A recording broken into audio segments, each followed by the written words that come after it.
Cedo a palavra ao presidente da mesa, Danilo de la Fuente. Boa noite a todos. É uma honra estar aqui representando a nossa associação, através do nosso presidente. Gostaria de agradecer o convite tanto da nossa secretária, professora Daniela Muradas. Vejo aqui a presença do Bruno, foi presidente da Associação dos Magistrados, hoje de juiz trabalhista em Divinópolis, salvo me engano.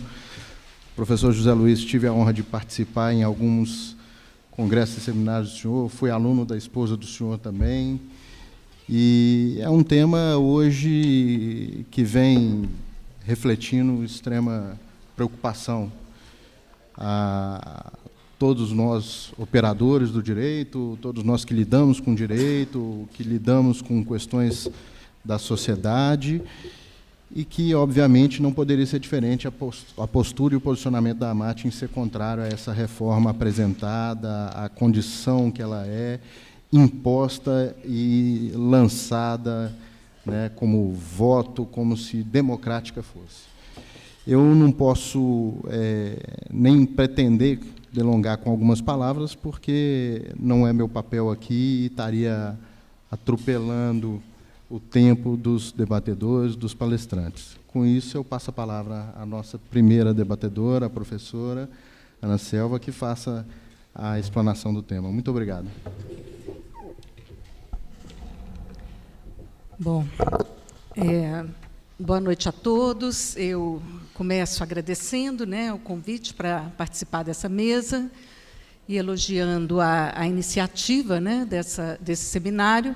E agradeço especialmente na pessoa da professora Daniela Muradas, né, pelo convite. Bom, e também, esclarecendo um pouco aqui, né, o meu lugar nessa mesa, eu estou me sentindo meio como um estranho no ninho, né, porque eu venho de uma...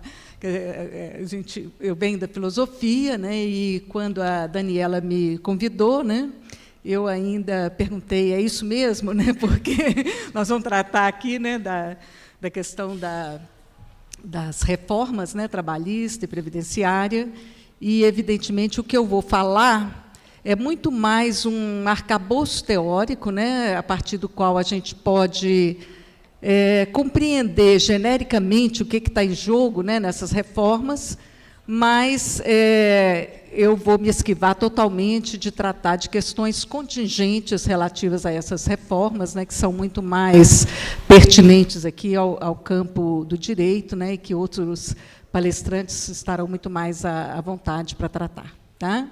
Então, o enfoque, né, que eu estou dando aqui ao que eu vou apresentar, a minha fala, eu dei o nome de Teoria do Valor, Luta de Classes e Justiça, e a ideia é exatamente levantar aqui alguns pontos, né, de como, para a gente entender como Marx articula a teoria do valor no que se refere à mercadoria força de trabalho e os elementos histórico-morais que se introduzem na determinação desse valor em meio à luta de classes e na dinâmica cíclica da valorização do capital.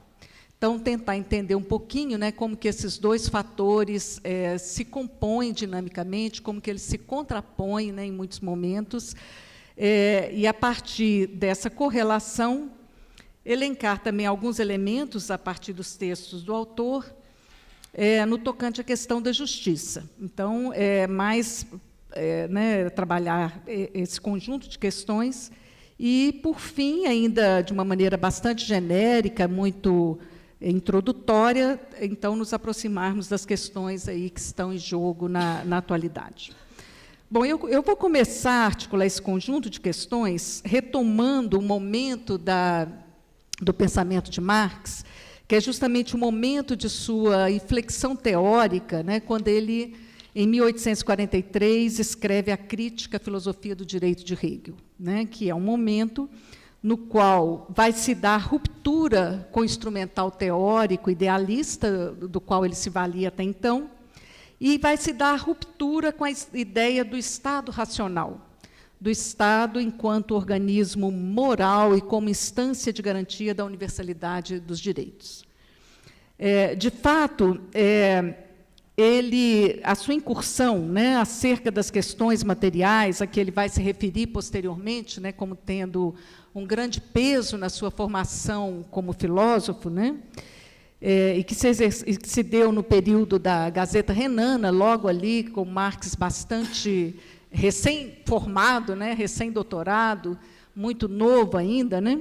Então, nesse período aí de meados de 1841, 43, quando ele escreve nesse periódico, a Gazeta Renana, ele vai fazer um exercício da crítica filosófica ao existente, né? Ao positivamente dado, e tendo como referência exatamente a exigência de racionalidade. E o extremo desse exercício se verifica nos artigos acerca do roubo da lenha, né, uma série de artigos bastante interessantes, nos quais Marx se depara com a natureza particularista do direito positivo e apela ao Estado para que este intervenha em nome da universalidade dos direitos. A resposta foi o fechamento da revista, né? Então, isso é alguma coisa que vai chocar Marx, né, e que vai levá-lo à investigação dos limites do pensamento hegeliano acerca do Estado, né? Então, o Daniel Ben-Said, ele faz uma observação, né, num prefácio a esses debates, que ele vai dizer o seguinte: o que estava em jogo na nova legislação era efetivamente fazer valer o direito de propriedade, distinguindo rigorosamente os títulos de propriedade dos títulos de necessidade. Quer dizer, uma economia de troca de uma economia de subsistência. Em consequência, a evolução do dispositivo de sanções penais institucionalizava novas formas de delinquência e de criminalidade social, né? Então, só para quem não conhece os artigos, né, trata-se de uma legislação que estava sendo votada, discutida pelo parlamento renano, que transformava a coleta dos restos de lenha, né, pelos lenhadores, em roubo. Então, o Marx vai chamar a cena, né, o direito do costume, o direito consuetudinário dos pobres, para fazer frente ao direito que estava sendo ali positivado, né, que qualificava essa coleta como roubo. Tá? Bom, então, era o momento de redefinição das relações de propriedade e da distinção moderna entre o público e o privado e sua aplicação ao direito de propriedade. O que Marx põe a nu nesses artigos é a tensão entre uma emergente sociedade civil fundada na generalização das relações contratuais e um Estado que se supunha representar o interesse geral. Se nos artigos sobre o roubo da lenha se destaca a ingenuidade de Marx em relação ao ser do Estado, né, que ele exorta que intervenha, né, como instância de universalidade, a ruptura que se dá a seguir o levará a identificar justamente o que caracteriza a emancipação política e seus limites, né? Então, aquela diferenciação que Marx vai trabalhar na sequência, que é a distinção entre emancipação política e emancipação humana. É ainda nesses artigos que encontramos em Marx a primeira exposição da relação direito contra direito, compreendida ainda como oposição entre direito positivo e direito racional, né? Então, ele, não só nesse artigo, mas em vários outros, ele vai contrapor o direito positivo ao direito racional, né? Por exemplo, quando ele trata da questão da escravidão, né? Ele vai dizer, né, ela pode estar escrita 1000 vezes na forma de lei, mas ela vai contra o direito racional, né, enquanto outras coisas que não transitaram para não receber a forma legal do direito é lei do ponto de vista racional. Bom, então, aí ele trabalha essa oposição entre direito racional e direito positivo, na qual ressalta o fato de que os direitos consuetudinários dos pobres permanecem sem receber uma forma legal, enquanto dos ricos transitam para a legalidade, constituindo o direito positivo.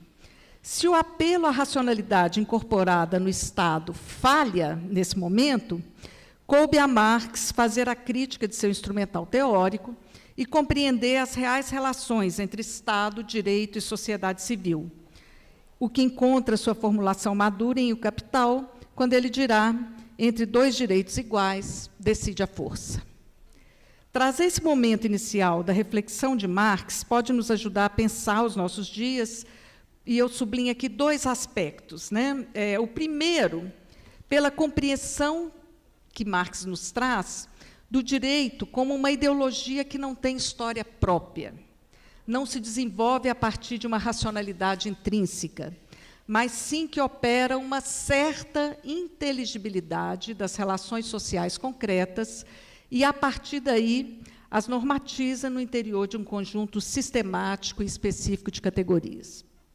Como observa Marx, ele diz assim: não se trata, pois, de que a liberdade e a igualdade são respeitadas no intercâmbio baseado em valores de troca, mas que o intercâmbio de valores de troca é a base produtiva real de toda igualdade e liberdade.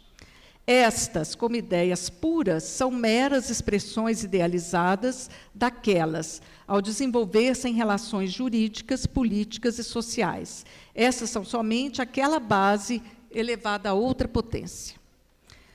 O segundo aspecto que a gente pode retirar aí dessa formulação, né, se refere aos elementos contingentes que constituem a força que decide entre direitos iguais. Então, aqui, nós contamos aí com uma série de fatores que são contingentes, que não podem ser totalmente previsíveis, né? Devemos a Lukács o mérito de reconhecer a natureza ontológica da investigação de Marx. Vale dizer, o fato de que ele procurava compreender os fenômenos sociais em sua razão de ser e buscar, a partir dessa compreensão, as possibilidades objetivas de sua superação.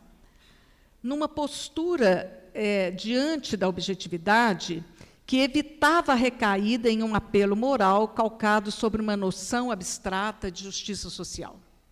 Assim, por exemplo, ao tratar do trabalho assalariado como a relação específica do modo de produção capitalista, Marx destrincha os elementos implicados em sua determinação em uma forma de sociabilidade na qual o valor da força de trabalho, uma vez tornada, na qual o valor da força de trabalho, uma vez esta tornada mercadoria, se calcula a partir da mesma métrica que vale para toda mercadoria. O uso do verbo gelten, reiteradamente usado em sua análise, né, o vale, vem ressaltar o aspecto histórico-social de uma dada relação de produção, recusando-lhe exatamente a naturalização e a eternização. Tratando-se de uma crítica da economia política, ela se inicia pelo fato de que, abre aspas, a natureza não criou capitalistas de um lado e trabalhadores assalariados de outro, né? Então, já nos manuscritos econômicos filosóficos, né, bem anteriormente, Marx já denunciava o fato de que os economistas partam desse estado de coisas como um dado e não se perguntem por sua gênese, no processo de acumulação original, ou, mais precisamente, no processo de expropriação primitiva, né, do capital. E, uma vez conformada a sociedade moderna, após esse processo de violência extraeconômica, tem-se que os trabalhadores podem ser entregues às leis objetivas da economia, como sujeitos de direito, livres para vender a sua mercadoria única e peculiar. É célebre a passagem de O Capital, na qual Marx se refere à relação de compra e venda da força de trabalho, na qual reina a igualdade e a liberdade, e ao final da qual o trabalhador segue desolado para o curtume. A questão fundamental na crítica de Marx se dirige à questão da mercantilização da força de trabalho, né? De forma que ele mesmo dirá que a luta por melhor salário equivale apenas a uma melhor remuneração dos escravos, ou seja, algo que não muda o caráter alienante do trabalho sobre o capital em relação ao produto e à atividade, em relação ao gênero humano e aos outros homens. Mas essa não é a questão que nós vamos enfocar aqui, né? O que interessa mais é isso, é a questão de como se estabelece a justiça na circulação, né? Então, mesmo no que tange a uma luta por melhor remuneração, os limites nos quais essa reivindicação se coloca são estreitos. E aqui Marx vai levantar, ressaltar aqui 2 aspectos importantes, né? Primeiro, tratando-se de uma análise objetiva, né, presente na teoria do valor-trabalho, Marx não qualifica a extração do mais-valor como roubo. Então, ele evita, né, essas conotações morais. Ele está querendo entender o que é a necessidade do próprio processo, o que é imperativo nesse processo. E essa objetividade de sua análise ela se torna patente, por exemplo, nas glosas críticas a Adolfo Wagner, né, um texto já de maturidade de Marx, onde ele recusa uma avaliação meramente moral da exploração. Então, ele diz o seguinte: de qualquer modo, em minha apresentação mesma, o lucro do capital não é, de fato, uma subtração ou roubo do trabalhador. Ao contrário, eu apresento o capitalista como funcionário necessário da produção capitalista e demonstro extensamente que ele não apenas subtrai ou rouba, mas força a produção do valor excedente, portanto, ajudando primeiro a criar aquilo que será subtraído. Além disso, eu demonstro em detalhe que, mesmo se apenas equivalentes fossem trocados no intercâmbio das mercadorias, o capitalista, desde que pague ao trabalhador o valor real de sua força de trabalho, teria todo o direito, isto é, aquele direito que corresponde a esse modo de produção, ao mais-valor. Então, é interessante, né, porque há todo um desvio de qualquer apelo moral, né? É sempre essa questão de tentar pensar muito objetivamente do que se trata e quais as possibilidades, né, de se trabalhar, né, no âmbito da circulação. Ou seja, não cabe um apelo moral frente à legalidade da transação da força de trabalho. O que se tem é, de fato, uma troca de equivalentes juridicamente regulada. Nesse sentido, há uma justiça na esfera da circulação. O que fica oculto e que apenas se vislumbra na figura do trabalhador indo para o curtume é o porão da produção, né? É a questão que vai interessar diretamente a Marx. É o uso da força de trabalho como valor de uso na produção do mais-valor, que Marx traz à tona e que torna possível compreender o lugar e o conteúdo da justiça na sociabilidade burguesa. A questão da justiça é tematizada no que se refere ao momento da distribuição. A esse respeito, é interessante recordar a caracterização que ele faz das escolas da economia política, no texto A Miséria da Filosofia, onde identifica as escolas fatalista, humanitária e filantrópica. À escola fatalista pertenceriam os clássicos, como Adam Smith e Ricardo, mais científicos e que acreditam na superioridade da sociedade capitalista frente à feudal. Daí se compreenderia, segundo Marx, a naturalização dos sofrimentos que lhes são próprios. O Marx vai dizer: a miséria, a seus olhos, não passa da dor que acompanha qualquer nascimento, tanto na natureza quanto na indústria. A segunda tendência seria a escola humanitária, a respeito da qual Marx vai dizer que ela lamenta sinceramente a desgraça do proletariado, a concorrência desenfreada dos burgueses uns com os outros, aconselha os operários a serem sóbrios, a trabalharem consciosamente, a fazerem poucos filhos, e recomenda aos burgueses que se entreguem à produção com entusiasmo refletido. Quanto à terceira escola, a filantrópica, essa seria uma escola humanista aperfeiçoada, segundo Marx. O característico dessas duas últimas tendências seria o querer, diz Marx, conservar as categorias que exprimem as relações burguesas sem o antagonismo que as constitui e que não pode ser separado delas, né? E aí ele vai se referir a esse respeito a John Stuart Mill, quando ele vai dizer: a produção deve ser apresentada, veja-se, por exemplo, em Mill, diferentemente da distribuição, como fazendo parte das leis naturais e eternas, independentes da história, o que se faz que se tome em abstrato as relações burguesas como leis naturais inamovíveis da sociedade. Por outro lado, na distribuição, é como se os homens pudessem permitir-se diferentes liberdades. Então, o que ele vai criticar em Mill, que é exatamente essa desvinculação artificiosa que Mill coloca entre a produção como algo da esfera natural e a distribuição como o lugar das regulações, né, jurídicas, políticas, né, do consenso, etc. e tal. Tem-se daí o lugar da justiça concebida como virtude política, né, exatamente relegada, vamos dizer, conduzida a esse campo da distribuição. Vale dizer, como esfera da discussão racional, livre, abstraída das constrições da esfera da produção. Os limites dessa conformação regulatória podem ser mais amplos ou mais estreitos, mas se ancoram, em última análise, nas necessidades cíclicas da reprodução e ampliação do capital.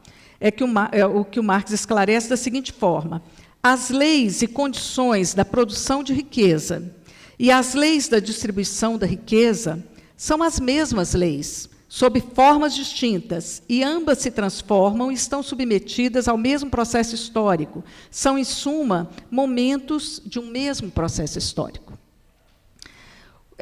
O que o Marx vai chamar, né, aí, tratando, né, vamos dizer, dessa constrição, né, que se dá no campo da distribuição, o segundo ponto que Marx destaca, no ajuste da transação da força de trabalho, se situa também como possibilidade no interior do próprio processo capitalista. Aí sim ele vai se referir aos chamados elementos histórico-morais, que podem vir a elevar o valor do salário para além dos limites puramente elementares da sua reprodução. Por exemplo, a diminuição dos custos de produção, da reprodução dessa mercadoria, né, em função do crescimento das forças produtivas, por um lado. Por outro lado, a incorporação de novas necessidades socialmente criadas, que passam a ser constitutivas dessa força de trabalho. E, por outro lado, ainda a educação, a saúde, a qualificação. E, ainda como parte desse elemento histórico-moral, ele dirá das exigências morais quanto à qualidade de vida e de condições de trabalho que podem emergir num quadro societário de maior desenvolvimento econômico ou como resposta a questões geopolíticas.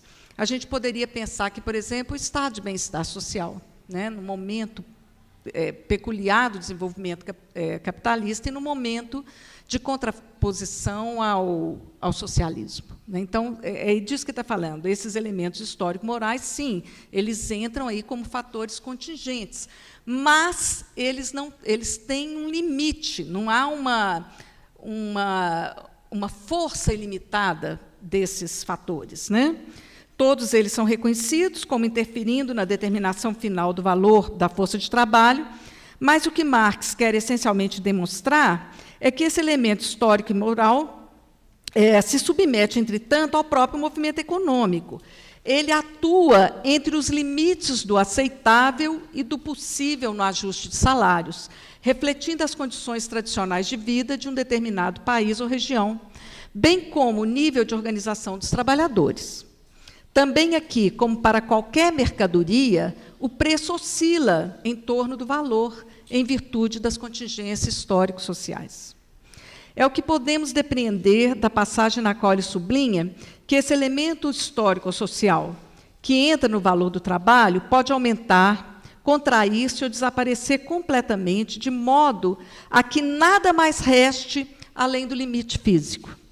Então, ele vai ilustrar, né, com o exemplo de que as leis dos pobres na Inglaterra, elas seriam a complementação necessária para a manutenção física dos trabalhadores no momento específico de desenvolvimento do capitalismo, no qual sequer o limite mínimo era assegurado. Essa reflexão de Marx nos indica que, se ele reconhece o fator moral como elemento atuante nos processos de regulação social, em nenhum momento ele o hiperdimensiona ou ele o autonomiza em relação à ordem econômica que permanece como base das relações sociais. Feitas essas demarcações teóricas, então, eu parto, para tentar chegar na questão da justiça. Qual que seria, então, o lugar e o conteúdo da justiça na sociabilidade moderna, segundo Marx. Vou abrir aqui um rápido parêntese só para a gente entender melhor a questão.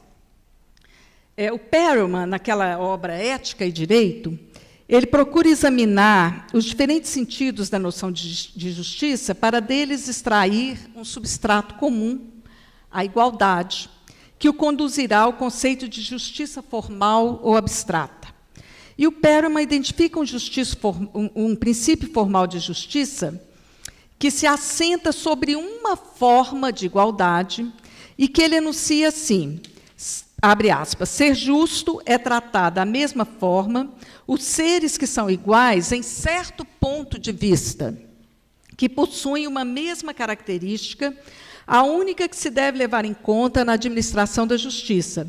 Qualifiquemos essa característica de essencial.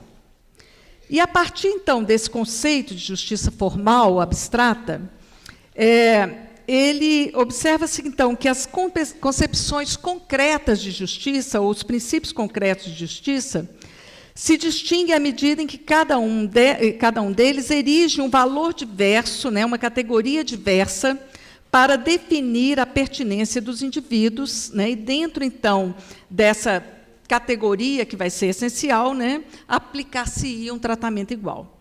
Então, dessa determinação formal, as suas expressões concretas, o autor aponta 6 concepções mais correntes da justiça concreta que se afirmaram na civilização ocidental, desde a antiguidade até nossos dias. Então, ele vai dizer, primeiro, a cada qual, a mesma coisa, sem qualquer distinção. Depois, segunda, a cada qual, segundo seus méritos. Terceira, a cada qual, segundo suas obras. 4, a cada qual, segundo suas necessidades. Quinta, a cada qual, segundo sua posição. E sexta, a cada qual, segundo o que a lei lhe atribui. E ele vai comentar cada uma, onde que isso existe, como é que isso se faz, etc. Mas o que é interessante é que ele não examina a razão pela qual essa igualdade formal recebe conteúdos diversos ao longo do processo de socialização. Dessa forma, a determinação social do conteúdo de um princípio de justiça específico se esvazia e pode-se, então, supor que a determinação ocorra no âmbito da discussão racional acerca do melhor princípio. Em outras palavras, entende-se a questão como se fosse uma teoria da justiça. Embora não possamos nos deter na distinção entre esses princípios de justiça elencados por Perelman, isso nos permite clarear o lugar de Marx nessa reflexão. Ou seja, quando Marx fala da justiça, não vou nem falar trata da justiça, porque ele não se determina a fazer isso, ele se situa na perspectiva de uma teoria da justiça distributiva. Há uma teoria da justiça em Marx enquanto formulação de um princípio do justo? Evidentemente que não. A tematização dessa questão é cristalina quando, nos Grundrisse, ele trata da relação entre produção, distribuição, circulação e consumo. Posso ir mais um pouquinho? Tá. A circulação, como momento de realização da distribuição, já determinada na esfera da produção, se apresenta como a esfera da troca livre entre possuidores de mercadorias diversas. Só aqui cabe a noção de justiça do ponto de vista jurídico, com o uso de categorias que são derivadas da intelecção do processo social em sua aparência fenomênica. Ou seja, a partir da métrica única do tempo de trabalho socialmente necessário, como determinante do valor da mercadoria, no momento histórico em que a força de trabalho vale como mercadoria. Eu insisto muito nesse vale, porque dá a dimensão histórica da questão. Aqui, toda diferença hierárquica é anulada, todos os superiores naturais, aos quais Marx se refere no Manifesto Comunista, são dissolvidos no interesse cru do pagamento em dinheiro. Vejamos como Marx retoma essa questão na crítica do programa de Gotha. Reafirmando a natureza ontológica do seu procedimento, Marx pergunta: que é a repartição equitativa? Não afirmam os burgueses que a atual repartição é equitativa? E não é esta, com efeito, a única repartição equitativa cabível sobre a base da forma atual de produção?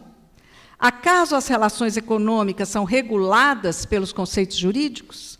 Pelo contrário, não são as relações jurídicas que surgem das relações econômicas? Bom, a introdução do quarto princípio, que é aquele a cada qual segundo suas necessidades, que é um princípio muito discutido, né? A Agnes Heller, por exemplo, vai dizer isso não é um princípio de justiça, isso está além, né, da justiça, e há toda uma discussão sobre isso, significaria uma transposição do âmbito jurídico ao âmbito político, à esfera da distribuição. Mas esta já está atrelada à produção e oferece pouco espaço, pouca plasticidade, né? Aqui entrariam os fatores históricos morais, mas isso depende também do momento do desenvolvimento econômico. Em termos políticos, isso se traduziria em uma expressão social-democrata da distribuição de bens, né? Que tem que se confrontar e conformar com a forma cíclica e contraditória do processo de desenvolvimento capitalista. Isso funciona em tempo de bonança, mas não em tempo de crise. Então, há a própria concepção política, né, ela está atrelada também ao movimento cíclico da reprodução do capital.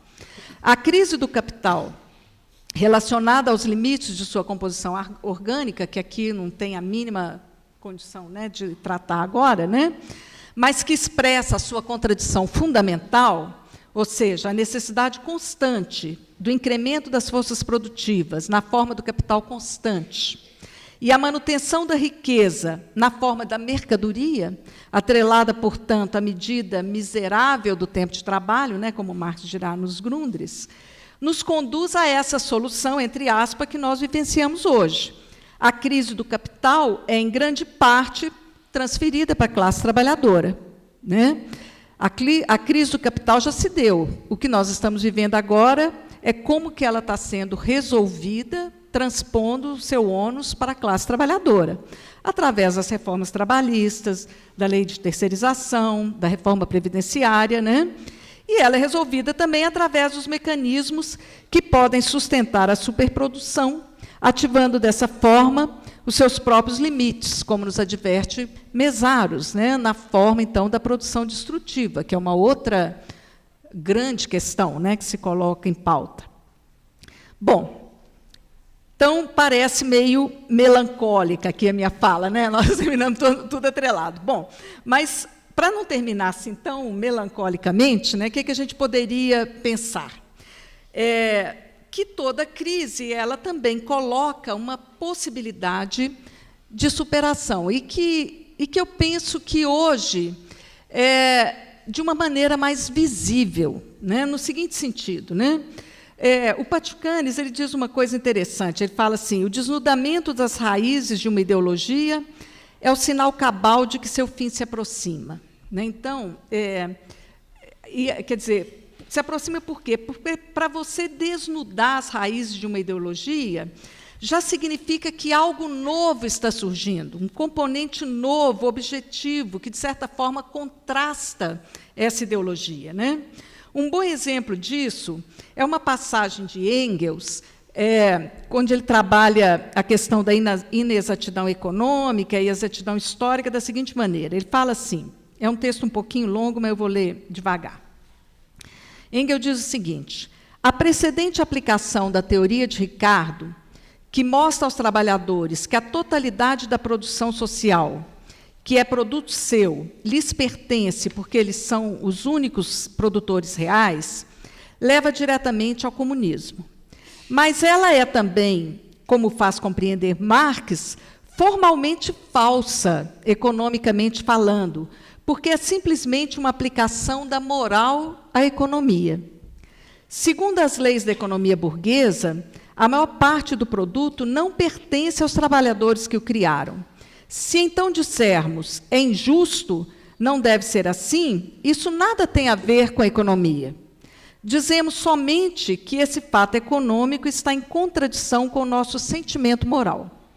Foi por isso que Marx nunca baseou nisto as suas reivindicações comunistas, mas sim na ruína necessária do modo de produção capitalista que se produz sob os nossos olhos todos os dias e cada vez mais. Ele contenta-se com dizer que a mais-valia se compõe de trabalho não pago. É um fato puro e simples. Mas o que pode... Aí é que é interessante que Engels fala. Mas o que pode ser formalmente falso do ponto de vista econômico pode ser exato do ponto de vista da história universal. Se o sentimento moral da massa considera injusto um fato econômico, outrora a escravidão ou a servidão, isso prova que esse mesmo fato é uma sobrevivência, que outros fatos econômicos se produziram, graças aos quais o primeiro se tornou insustentável. Atrás da inexatidão econômica formal pode, pois, esconder-se um conteúdo econômico muito real. Então, essa análise do Engels ela é muito preciosa para a gente pensar, né, o nosso tempo. Nesse trecho, ele nos esclarece, né, acerca da relação entre o desenvolvimento universal, histórico, e o desenvolvimento da economia. O apelo moral em vista de uma injustiça é insuficiente até que ele se torne um preconceito popular, né, para usar aqui um termo de Marx em O Capital. Por outro lado, e estou terminando aqui, a consciência de uma injustiça só se torna massiva a partir do momento em que as condições econômicas estão em vias de transformação ou que oferecem possibilidades de transformação, né? Quando, em virtude do desenvolvimento das forças produtivas, podem ser vislumbradas novas relações de produção e de consumo que atuam no sentido de confrontar a ordem anterior, a ordem econômica anterior, que é muito o que o Marx trata naquele famoso fragmento dos Grundrisse, né, onde ele confronta o desenvolvimento das forças produtivas com a medida miserável do tempo de trabalho, né? Só que essas coisas não ocorrem automaticamente, né? Então, há que se cavucar nesse terreno fértil aí para a gente poder entender o que está por baixo, né? Então, finalizando aqui, o que Marx realiza, portanto, é uma análise que precede as teorias da justiça, sejam elas de qualquer teor. Ele demonstra a medida do valor como critério da justiça, das transações, no momento em que a força de trabalho se generaliza como mercadoria, em sua duplicidade, como valor de troca e valor de uso. Como diz Bensaíde a esse propósito, abre aspas, não é mais surpreendente constatar a unidade contraditória da justiça e da injustiça na relação de exploração. A unidade entre a justiça formal da compra da força de trabalho e a injustiça real de sua exploração como mercadoria. Este jogo duplo está de acordo com a duplicidade generalizada do reino da mercadoria. Ele prolonga e reproduz o desdobramento entre valor de uso e valor de troca, entre trabalho concreto e trabalho abstrato, entre produção e circulação. Ou ainda, né, só para fechar mais essa questão, ainda o Bensaíde que diz, toda crítica ao programa de Gotha opõe-se com efeito à tentação de definir positivamente um justo salário ou uma jornada normal de trabalho. Na medida em que a exploração é uma relação de classe e não uma injustiça individual, sua negação não reside nem numa justa distribuição, nem na abolição pura e simples do trabalho excedente, mas no controle democrático do produto excedente social e de sua destinação. Bom, hoje o que nós vemos nas reformas é exatamente o sentido contrário a tudo isso, né? Soma-se há uma perda do sentido do trabalho, né, do sentido ontológico do trabalho, que já se perdeu aí nas brumas, né? E há uma conformação da luta apenas pela melhoria do salário, uma reação do capital no sentido de exilar qualquer perspectiva classista e mesmo de categoria, não só de classe, mas mesmo de categoria, e de remeter a discussão a um patamar de relação interpessoal, empregador-empregado, né? Destituindo, assim, totalmente o caráter classista da exploração e pretendendo tratar como se fosse um caso de justiça pessoal, né? Então, isso é uma questão séria, né, que se coloca aí, né, nessas reformas, né? E, então, me parece que o clareamento do que está em jogo hoje é fundamental nesse momento para que a gente possa ativar e qualificar a luta de classes como elemento que possa refrear, né, esse novo ciclo de acumulação do capital a partir do desnudamento da sua lógica, né? Tratar, né, em outros termos, a crise como oportunidade, né, no sentido originário do termo, né? Então, acho que é péssimo tudo isso que nós estamos vivendo, mas, por outro lado, me parece que nós estamos alcançando alguma clareza, pelo menos a retomada de alguma perspectiva que já havia sido perdida, né? Eu fecho aqui com uma observação do Alain Badiou, que ele diz o seguinte, que nós precisamos recuperar as nossas palavras, os nossos termos, aquilo que nos foi interditado, né? Que nos deixou mudo. Nós precisamos recuperar as ideias de socialismo, as ideias de classe, a ideia de luta de classes, tudo isso que parecia ter se afogado aí na pós-modernidade. Eu acho que o Badiou tem muita razão nisso, né? Nós precisamos nos armar até de um vocabulário para poder encetar essa luta. Muito obrigada, então, pela paciência.